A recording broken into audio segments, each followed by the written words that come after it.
Hola, ¿qué tal? Bienvenidos a este último ah, parte del curso de libros sapiensales, libros proféticos. Queremos empezar como siempre dando gracias a Dios y por qué no hacemos una oración. Amadísimo Dios y Padre, gracias por la oportunidad de vernos una vez más en este curso. Gracias por la oportunidad que tenemos de conocer tu voluntad en nuestras vidas y pedimos sabiduría. Pedimos que nos llenes de sabiduría para poder dirigir nuestros matrimonios, nuestros hijos, nuestro dinero, nuestra salud, que podamos tomar de tu palabra la practicidad de todo lo que hacemos, Señor. La iglesia no puede ser solamente un lugar sagrado y aparte. Tenemos que ir al mundo para encarnar a tu Hijo Jesucristo en lugares remotos, en oficinas, en escuelas, en trabajos, Padre. Permítenos hacerlo el día de hoy, sabiendo que tú eres nuestro Dios. Gracias por esos hermanos. Bendice sus ministerios, sus vidas.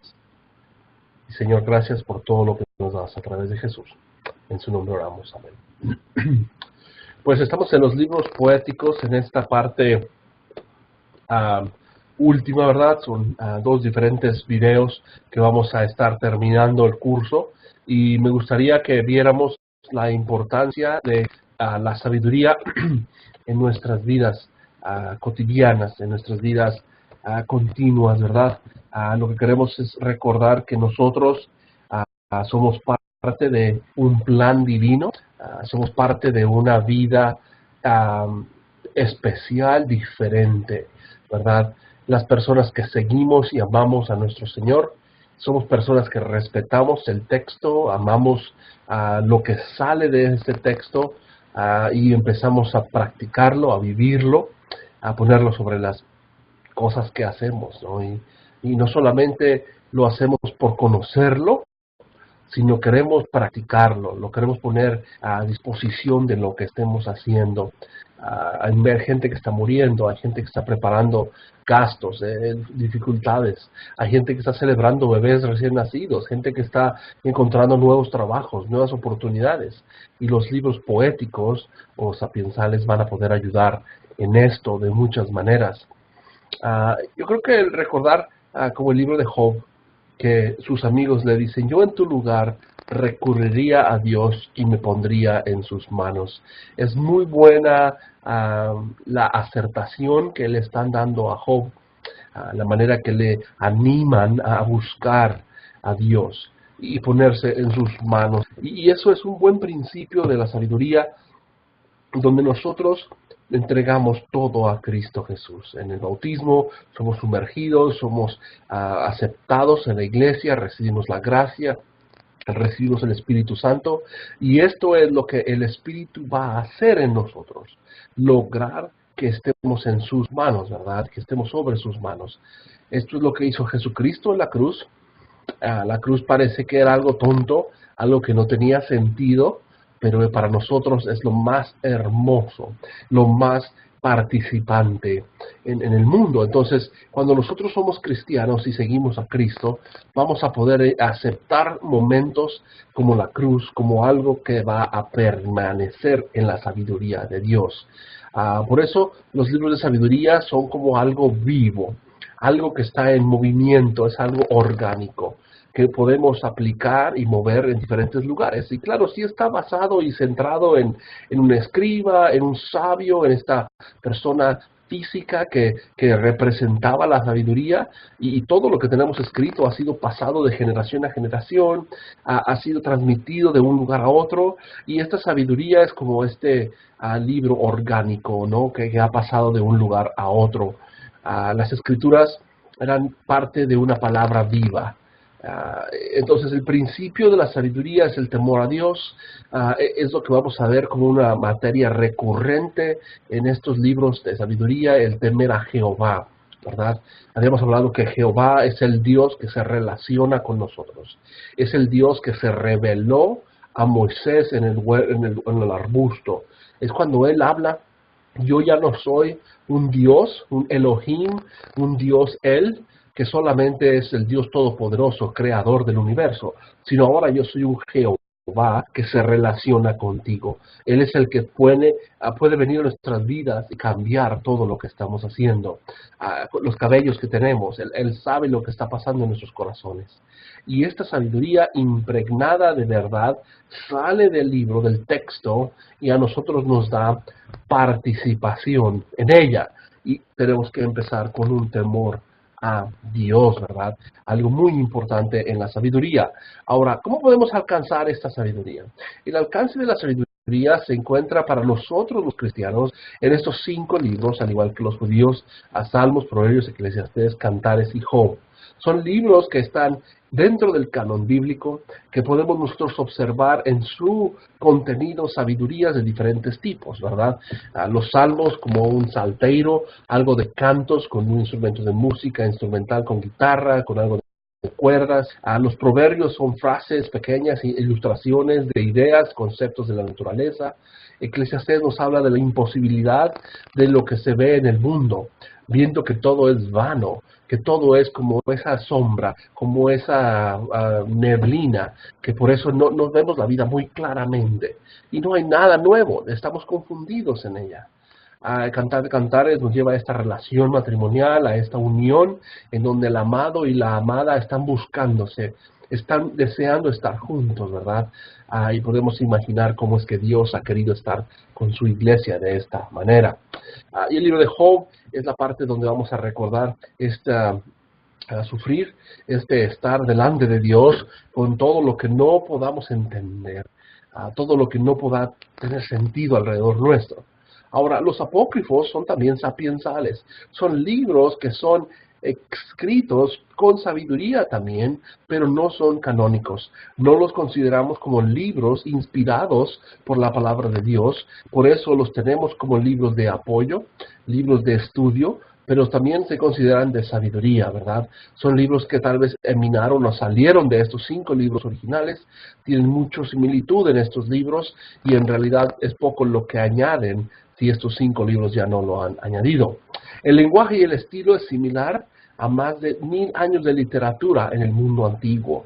Es un rango gigante en donde el poeta escribía de una manera diferente en los primeros salmos que cuando termina hablando en los salmos. En el Salmo 150 vemos, por ejemplo, que el salmo progresa en su estilo, en su forma, en su estructura y hasta en la adoración, ¿no? Al principio no se habla de un instrumento, pero al final hablamos de címbalos, de tambores, de trompetas, una adoración más compleja, más adaptada a lo que celebran, a lo que quieren hacer en la vida.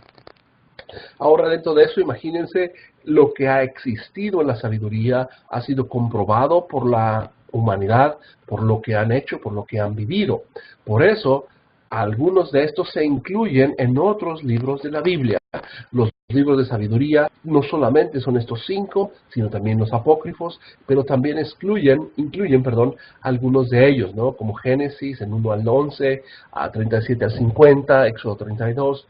Dentro de los libros que son narrativos o históricos, también se encuentra algo de sabiduría en ellos. Y por eso tienen características como los de sabiduría, ¿verdad? Primera de Reyes 1 al 2, incluidos como parte de sabiduría.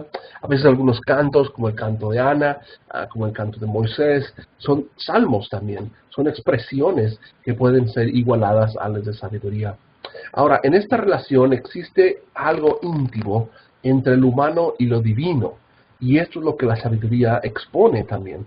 Y expone que el hombre tiene una relación con Dios, Jehová, que se relaciona con los hombres, y por eso ahora tiene que entenderse en cada aspecto de nuestra vida.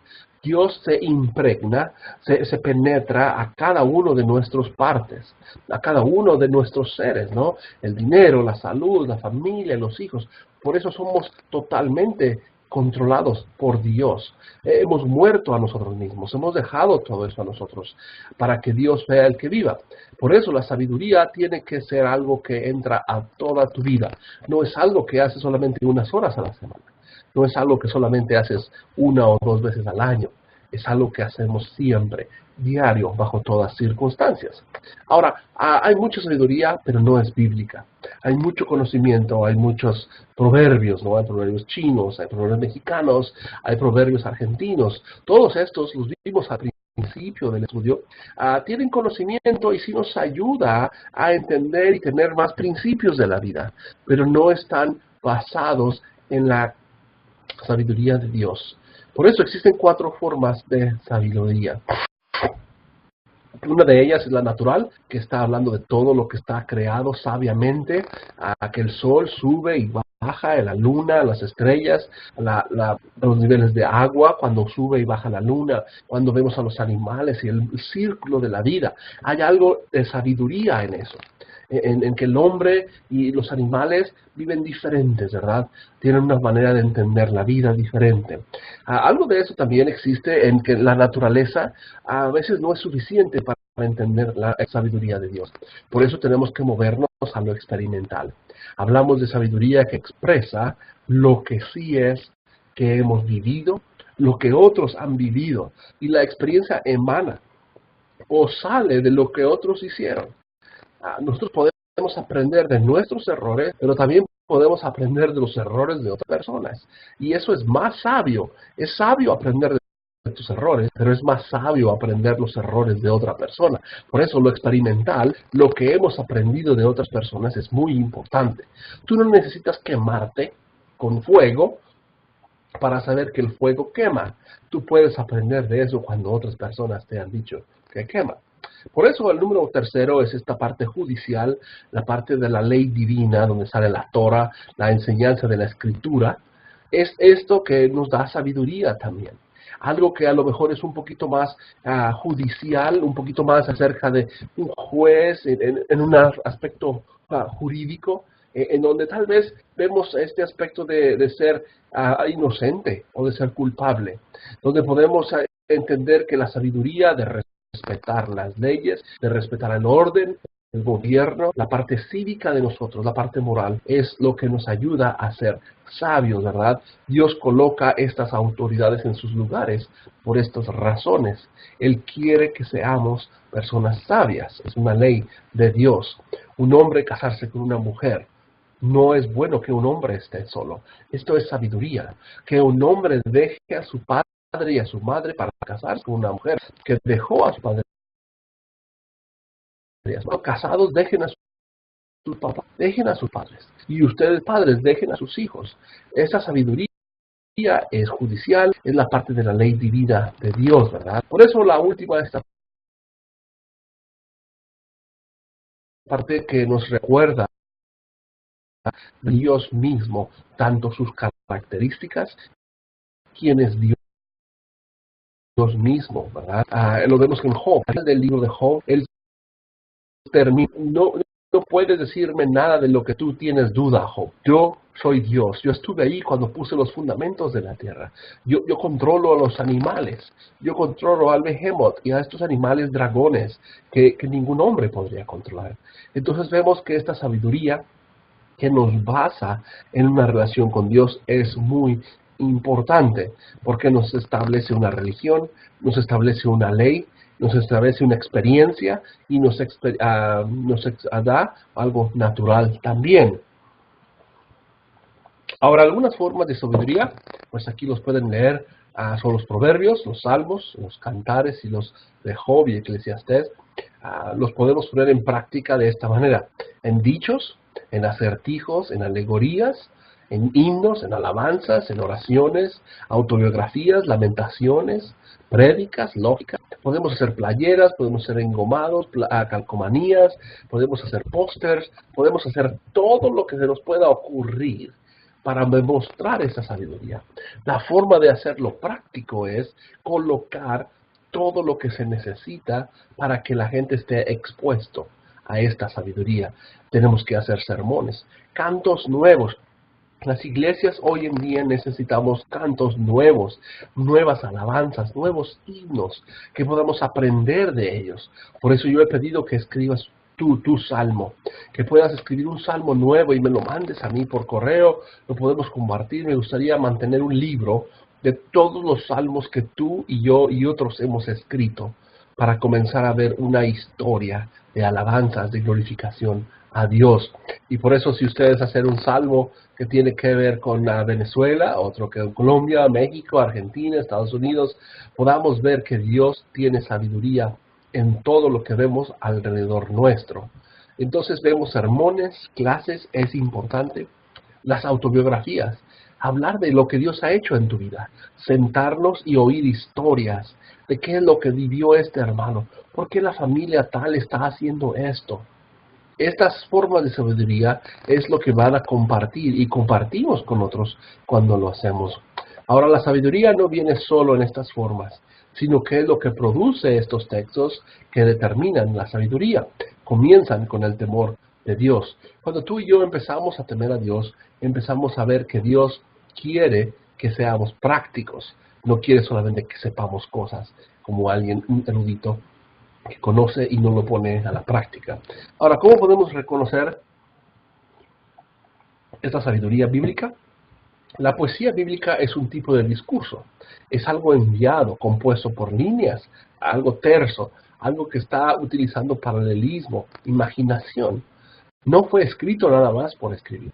Hay algo que tiene un arquitecto, diseñador atrás de ellos, que nos ayuda a mover y a entender lo que estamos queriendo leer.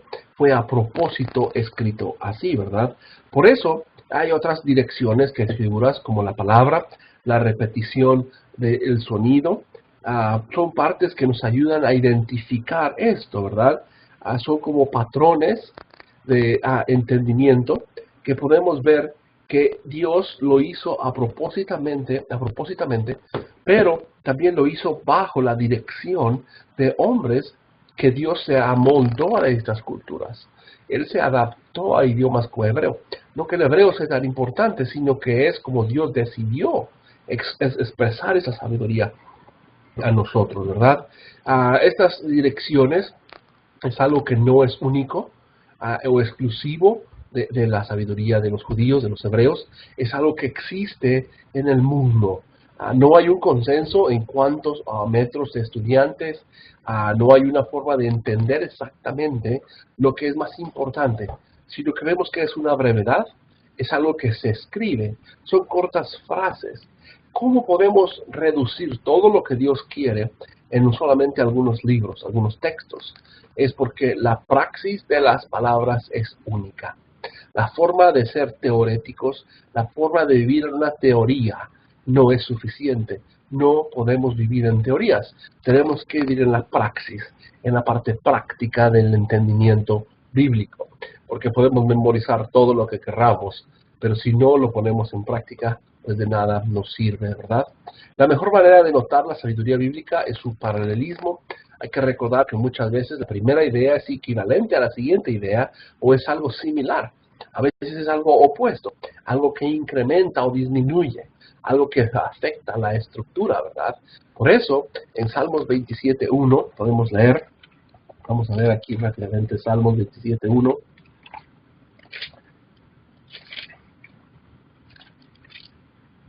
Dice, Jehová es mi luz y mi salvación, ¿y de qué temeré?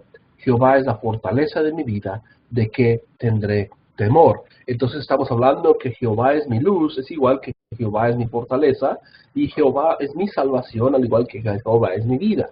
Y por lo tanto, ¿de qué temeré? Y por eso al final, ¿de qué tendré temor? Entonces, este paralelismo ayuda a unir las líneas, de lo contrario, para prácticas, ¿ok?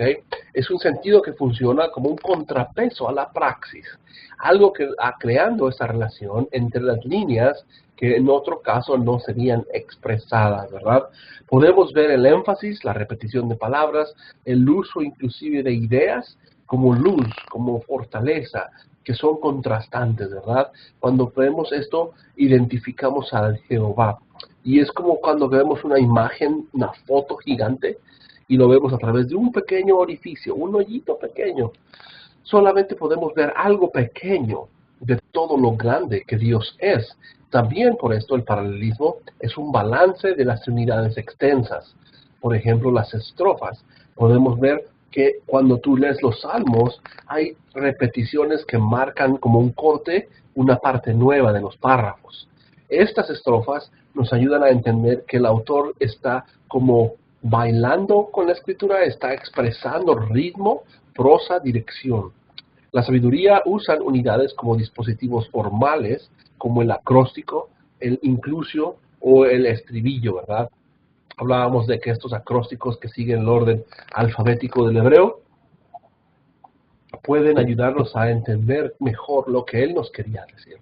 Y cuando el acróstico es un número par, estamos hablando que las exterioridades, la parte primera y la parte final del acróstico, es lo que el autor está enfatizando. Pero cuando el acróstico es un número que es no par, es un non, estamos hablando que la parte interna de este acróstico es cuando va a decirnos la verdad. Esto es lo más importante del texto. Por eso el incluso y el estribillo también van a tener principios similares. Ahora, la sabiduría es lo mejor bíblicamente hablando. Cuando leemos la escritura, podemos leer Romanos, podemos leer cartas a los Corintios, hablar como en Efesios, podemos leer inclusive como Levítico o Deuteronomio, y son partes de la escritura, pero es algo narrativo, algo teológico, algo eclesiástico, pero la sabiduría es algo que podemos aplicar a todo momento y en todo lugar. ¿Por qué? Porque el uso de imágenes y metáforas no solamente son para decorar.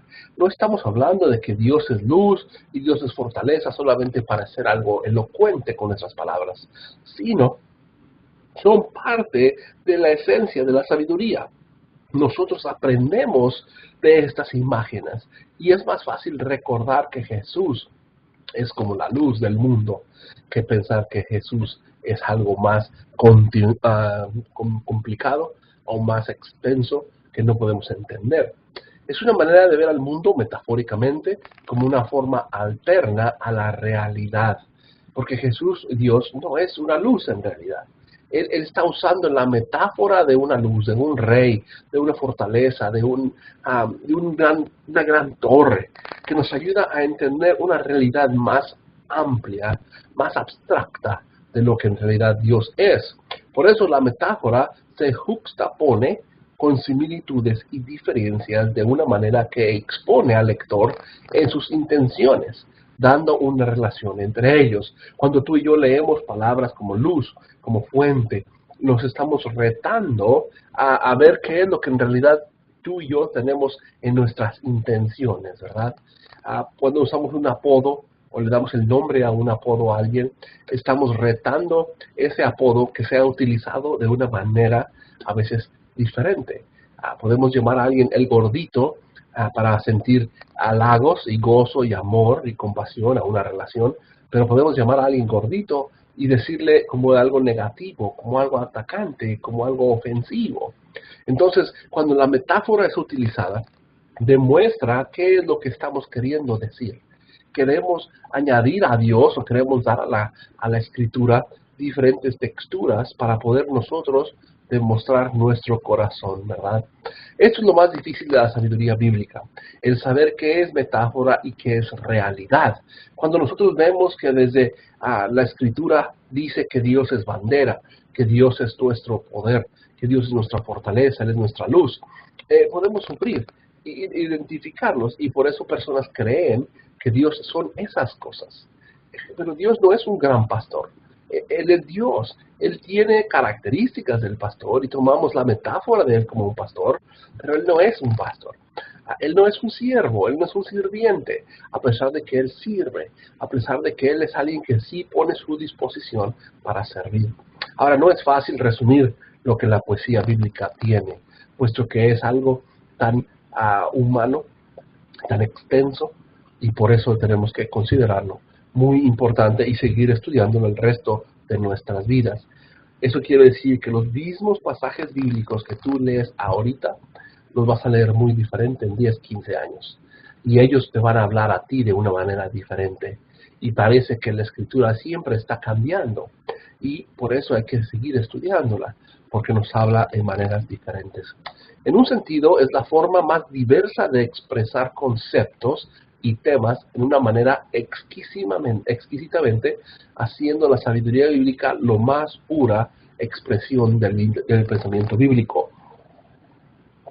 Cuando nosotros hablamos de poemas, hablamos de expresiones acrósticas o inclusive similitudes o frases alegóricas, son formas de expresión avanzadas. Son formas de expresión más diferentes de expresión, perdón, no de expresión, a donde podemos entender muchos conceptos con un solo pincel, con una sola expresión escrita. El poeta era muy diferente que un profeta. El poeta lo hacía artísticamente. El profeta lo hacía como si fuera autoridad de Dios. Hablaba con autoridad, hablaba palabra directamente de Dios. Era revelación de Dios. La sabiduría es algo que expresa un pensamiento bíblico de una expresión puro de lo que es ser una persona de Dios. Por eso, ¿cómo se lee la sabiduría? Es importante leer la sabiduría desde el punto de vista exegético, teológico y homilético. Cuando estudiamos el exégesis del texto, tenemos que recordar la historia, la gramática, el contexto inmediato, lo literario, y ustedes han estudiado estos temas o estas partes en sus clases de exégesis, en donde estamos queriendo penetrar y atravesar al texto. Queremos formar como un cuchillo que corta el texto y expone todo el contenido del texto. ¿Qué es lo que estaba sucediendo en ese momento? ¿Qué es lo que dice la palabra en ese momento? ¿Qué significaba esa palabra para ellos en ese momento? No lo que significa para nosotros hoy. Hablábamos de la palabra Satanás. Para nosotros la palabra Satanás tiene un contenido diferente que para ellos tenía. Para ti y para mí, Satanás es como ese hombre rojo, con cuernos, con un trinche, que quita las almas a la gente y está peleando con Dios. Pero para ellos no era así. Para ellos era como un oponente. Alguien que estaba simplemente en contra tuya. Muy diferente. Gramáticamente podemos tomar ese contexto inmediato. Ahora hablamos de la teología, en donde vemos las verdades que no cambian. A pesar del tipo de sabiduría o la época o el lugar donde se esté hablando, no cambia la teología. La verdad siempre va a ser verdad. Entonces lo que busca la teología es la verdad. Aparte de esta sabiduría, estamos hablando de lo que es la parte homilética, la parte de la aplicación que vamos a tener hoy en día, ¿verdad? ¿Cómo podemos mover esto a aplicación? A estar directamente con lo que va a hacer la iglesia hoy. Por eso tengo este pequeño diagrama donde el sabio tiene que hacer tres cosas. Si tú quieres ser una persona sabia, necesitamos aprender a hacer esto. Necesitamos hacer el exégesis del texto, necesitamos aprender la homilética del texto, tenemos que aprender la teología del texto. Y dentro de estas tres ramas, vemos que se rompen estas otras tres ramas. Cuando unimos la exégesis con la homilética, obtenemos lo secular, pero cuando juntamos la homilética con la teología, obtenemos los ritos, y cuando juntamos la exégesis con la teología, tenemos teorías, ¿verdad? Por eso, cuando juntamos estas 6 áreas, estas 6 disciplinas que hace el sabio, vamos a poder movernos a tener sabiduría, ¿verdad? Y esta sabiduría es lo que estamos buscando. Cuando tú ves entonces que Dios ha hablado y dicho algo, por eso vemos el exégesis. Estudiamos lo que se dijo. Estuvimos viendo desde el punto de vista histórico, gramático, inclusive qué es lo que ellos decían en el texto que había dicho. Vemos el contexto de todo lo que sucede en el pasado y también en lo que pasa en el futuro. Por eso la homilética es qué es lo que dice. La exégesis ve un pasado y la homilética ve el futuro. ¿Qué es lo que está diciendo? Y la teología hablamos de quién lo dijo, ¿verdad? Porque la palabra de Dios, la Biblia, está compuesta de muchos textos. Y algunos de ellos no son palabras de Dios. No es algo que Dios dijo. Como palabra de Satanás, está ahí en el capítulo 1 de Job. Y en algunas de las conversaciones que hacen a estos amigos de Job, no es palabra de Dios. Es lo que ellos están queriendo atribuir a Job. por eso la teología está interesada en ver qué dijo quién. Y por eso tenemos que hacer esta pregunta. ¿Qué provecho saca el hombre de todos sus trabajos y de todos sus afanes bajo el sol? Y la respuesta es sabiduría. Nosotros obtenemos sabiduría cuando nos ponemos a trabajar. La mejor forma de obtener sabiduría es trabajando. Por eso, recordar que Salmos es como orar, Proverbios como actuar, Eclesiastés es como disfrutar la vida, Cantar de Cantares como amar y Job es como sufrir. Estas partes que van a ser prácticas, es importante recordar que son cómo podemos ser prácticos, ¿verdad? Tengo este otro diseño aquí que nos ayuda a hacer un poquito más complicada la interpretación, para poder ser más éticos, para poder aprender a cómo leer el texto bíblico de una manera paradigmática, escatológica o tipológica. Esta interpretación lo que hace es movernos de una manera de cuando está Dios hablando, pasar por el pueblo de Israel, pasar por la iglesia y llegar a nosotros al otro lado de este estudio para poder ser alguien que aplicamos esto a un futuro muy pronto, ¿verdad? Entonces tomamos el concepto bíblico de una idea, de un tipo, de esta tipología, y nos movemos a algo más pragmático, algo más exclusivo para la humanidad, para la iglesia, y de ahí nos movemos a una parte redentora, a una parte que habla a la nueva creación, ¿verdad?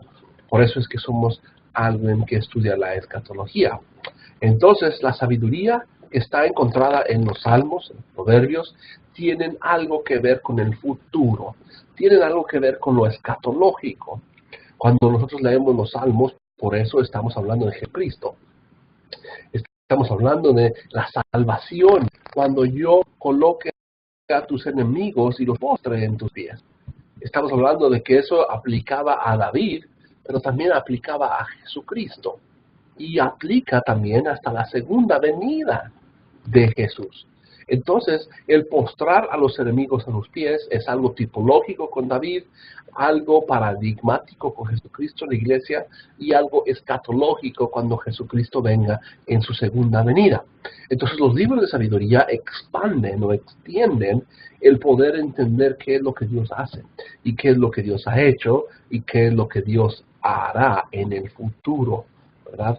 Por eso estos libros son algo retantes. Nos ayudan a entender algo práctico, pero también nos abren los ojos a algo más avanzado, ¿verdad? A algo más extenso. Y esto es lo que queremos hacer nosotros.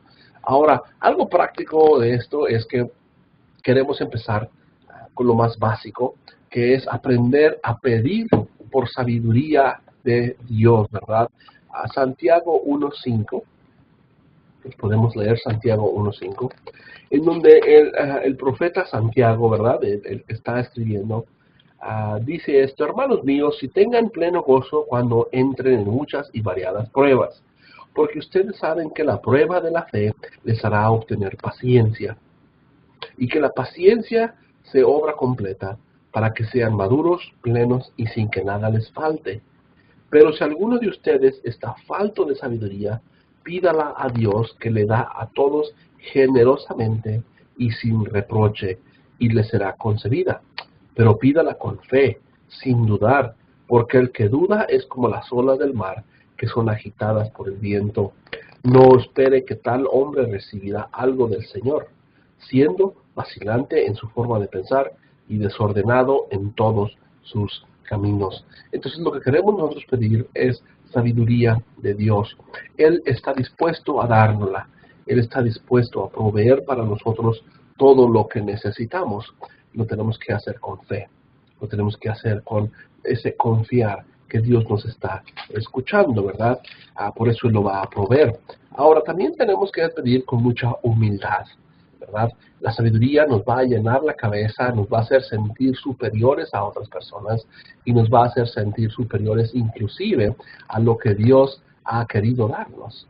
Creemos ser tanto y tan listos que, como dijo la serpiente a Eva, vamos a ser igual que Dios. En realidad no vamos a poder nunca ser igual que Dios. Por eso ocupamos mucha humildad, ¿verdad?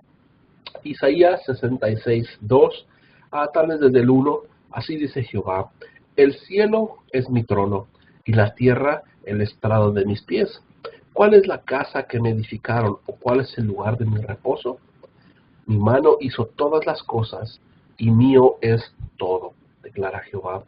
¿A quién miraré y con quién hablaré, sino con el espíritu apacible y humilde que tiembla ante mi palabra? Dios está interesado de poner su corazón, su palabra, en corazones, en espíritus apacibles y humildes que tiemblan ante su palabra.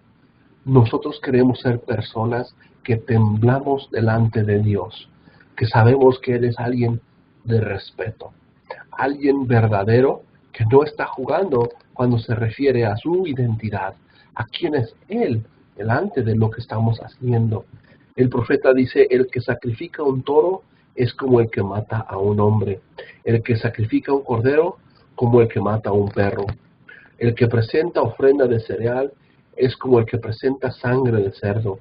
El que ofrece incienso como el que bendice a los ídolos. Incluso ellos han estado de acuerdo en sus propios caminos, y su alma se ha complicado con sus ídolos. Entonces, podemos hacer todo lo correcto, pero hemos quitado el alma de esto. Quitamos la humildad, quitamos la sabiduría, y esto es lo que Dios está buscando en nosotros: que nuestros sacrificios sean aceptables, que nuestras vidas prácticas de lo que hagamos sean para la honra y gloria de su nombre, ¿verdad? A Santiago 1, continuamos ahora, el capítulo 1, versículo 22 al 25, habla que nuestra obediencia conduce al entendimiento. Entre más obedezcamos la palabra de Dios, más vamos a poder entenderla. Entre más practiquemos, más vamos a entenderla. Es como si tú vas a jugar deportes y vas a jugar un deporte que no entiendes. En cuanto empieces a obedecer las reglas y a seguir las reglas, vas a ver por qué fueron dichas. Este entendimiento se va a desarrollar según la práctica. Vamos a leer Santiago 1, 22 al 25. Pero sean de los que ponen por obra la palabra, no solamente oidores. No se engañen a sí mismos, porque si alguno es oidor de la palabra y no los que ponen por obra, el tal es como el que ve su rostro en un espejo, porque al verse a sí mismo y después de irse olvida cómo era. Entonces nosotros queremos regresar a esta parte de ser partícipes activos. Pero todo el que mira según la ley perfecta de la libertad y persiste en ella, no es un oidor olvidadizo, sino uno que en verdad lo pone en obra, y este será dichoso en lo que haga. Esta sabiduría tiene que ponerse en práctica. Cuando nos dice que hay que disciplinar al hijo, no olvides disciplinar al hijo. Es difícil usar un cinturón o dar una regañada, una disciplina al hijo, pero es parte de lo que estamos queriendo nosotros imponer en nuestra vida, ¿verdad? Practicarlo. Queremos ser personas no solamente que oímos, sino que lo ponemos en práctica. Por eso, también la autoridad es de Dios en su palabra. Él es el que expresa esto. Él es el que nos mueve a nosotros a entender. Por eso está enraizado en su ser, no en otra cosa más que en lo que Él es. El libro de Job, después de discutir, hablar, platicar, se quedaron en silencio. Cuando están en este silencio, es que vemos que ya no hay más que decir, no hay más que entender. Y por eso Dios entra y empieza a platicar con Job. Y lo que demuestra es: yo tengo autoridad. Lo único que tienes que saber, Job, es que yo soy soberano. Yo soy el que está arriba de todas las cosas. Por eso, ten en cuenta el contexto. No podemos aplicar la sabiduría inmediatamente como lo leemos, como lo que estamos escuchando. Tenemos que ser personas que entendemos el contexto, tanto el contexto del texto como el contexto de cuando lo estamos leyendo. No podemos tomar nosotros ideas de Israel, del tercer siglo antes de Cristo, y aplicarlo a nosotros al año 2016, 15, 14. Estamos hablando que estos son solamente herramientas, ¿ok? que tenemos que utilizar. Herramientas como la homilética, herramientas como la exégesis, herramientas que nos ayudan a ser prácticos en la iglesia, ¿verdad? Personas que podemos empezar a movernos a la practicidad. ¿Por qué? Porque queremos llegar a ser uno de estos. Si alguno cree que adorar a Dios, pero no refrena su lengua, sino en su corazón lo engaña, la adoración de tal es vana. Porque delante de Dios el Padre, la adoración pura y santa es esta: tener cuidado de los órfanos, de los que dan atención a las viudas y a sus necesidades, y guardar sin mancha el mundo. Cuando nosotros vemos que la sabiduría tiene que ver con otras personas, la sabiduría no está solamente marcada en lo que hacemos para nosotros mismos. La sabiduría siempre está involucrando a otras personas, ¿verdad? Eso es lo que queremos, ser personas que se cuidan de los huérfanos, de las viudas, que se mueven a lugares específicos para poder ser luz, ¿verdad? Como cuidar el dinero, ministerios que tenemos y participamos en ellos. No olvidar que esto es muy importante en el ministerio de la palabra de Dios. Por eso, la sabiduría es este espejo, como Santiago nos dijo, que cuando lo vemos, debemos de vernos a nosotros mismos. Tenemos que recordar lo que estamos viendo en ella y, por lo tanto, ponerlo en práctica, ¿verdad? No podemos quedarnos solamente como, necesito peinar mi cabello, necesito limpiar mi cara, lavar mis dientes, y nos vamos del espejo sin hacer nada al respecto. No nos sirve de nada esto. La sabiduría que estamos pidiendo a Dios no la estamos poniendo en práctica. Y la humildad que Dios nos pide tampoco la estamos poniendo en práctica. Y por lo tanto nuestra obediencia no existe. Y estamos simplemente conociendo cosas, aprendiendo cosas, pero no estamos viviendo lo que Dios nos está pidiendo. Una de las formas que podemos poner esto en práctica es esta parte de cómo leer la sabiduría divina, ¿verdad? Y este libro de la sabiduría, poesías que existen, podemos ver tal vez en la página para que vean el libro, La sabiduría y poesía del pueblo de Dios, ¿verdad? Carlos Menester, el equipo bíblico de CRB. Es algo que nos ayuda a ponerlo en practicidad, ¿verdad? Por ejemplo, ¿cómo podemos leer la escritura? Podemos tener algo que nos ayude a compartir la realidad, nos ayuda a buscar el texto, ¿verdad? A estudiar y meditar al texto. Aprendemos a leerlo, aprendemos a estudiarlo, a meditarlo. Y creo que si lo podemos ver en este dibujo aquí en la página número 7. Esto es un gráfico comparativo, ¿verdad? Es lo que se conoce como la electio divina.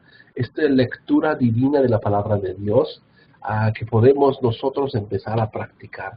Cuando nosotros vemos la escritura y podemos intercambiar ideas, podemos invocar al Espíritu Santo, empezamos a pedir en nuestra oración, ayúdanos Dios a entender esto. Ven y participa aquí. Quiero que tú me llenes la cabeza, mi corazón de esta sabiduría. Pedir de la realidad que hay. Estoy sufriendo, estoy en un sacrificio, estoy por divorciarme. ¿Qué es lo que está sucediendo en mi vida? Por eso introducimos el tema, profundizamos en el tema. Y lo hacemos de estas maneras. Primero lo leemos, la lectura.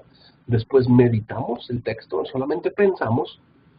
No usamos diccionarios, no usamos comentarios, no usamos nada. Solamente leemos el libro, el pasaje, lo meditamos en silencio, lo masticamos, lo volvemos a masticar, lo volvemos a pensar, lo volvemos a mover. Y ahí es cuando estamos orando. Estamos hablando con Dios. Y la oración inclusive permitir que sea en silencio. ¿Cómo podemos dejar que Él entre a nuestras vidas? En esa parte es donde celebramos la palabra de Dios, donde dejamos que Dios presente todo esto.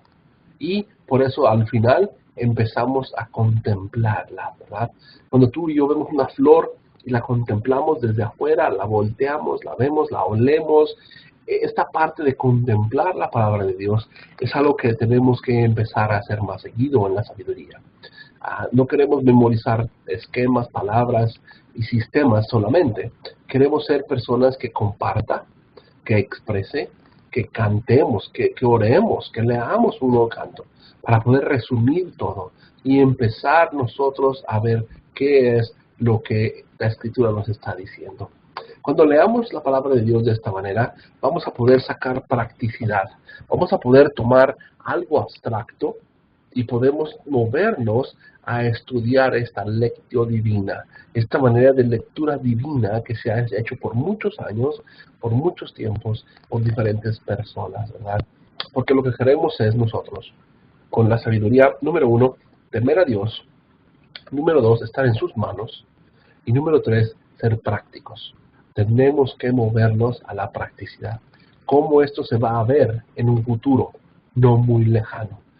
Empezando el día de hoy, empezando donde estemos nosotros, ¿verdad? Queremos ser personas que se dan cuenta del contexto, pero también se dan cuenta que es un espejo. Está diciéndote algo a ti, de tu vida, de lo que estás haciendo. Me gustaría terminar aquí en este momento, tal vez este video, y podemos terminar nuestra siguiente lección en el siguiente video. Y que Dios te bendiga, que podamos aprender a seguir la palabra de Dios para poder ser prácticos, para poder vivir bajo su voluntad, bajo lo que Él quiere que seamos. Y a veces es algo complejo, sí, a veces es algo complicado, pero por eso tenemos que invitar al Espíritu Santo, que entre a nuestras palabras, a nuestros corazones, que Él venga a darnos la realidad que hoy tenemos que tener. Y en base a eso poder movernos a ser prácticos. Que Dios te bendiga y nos vemos en la próxima ocasión.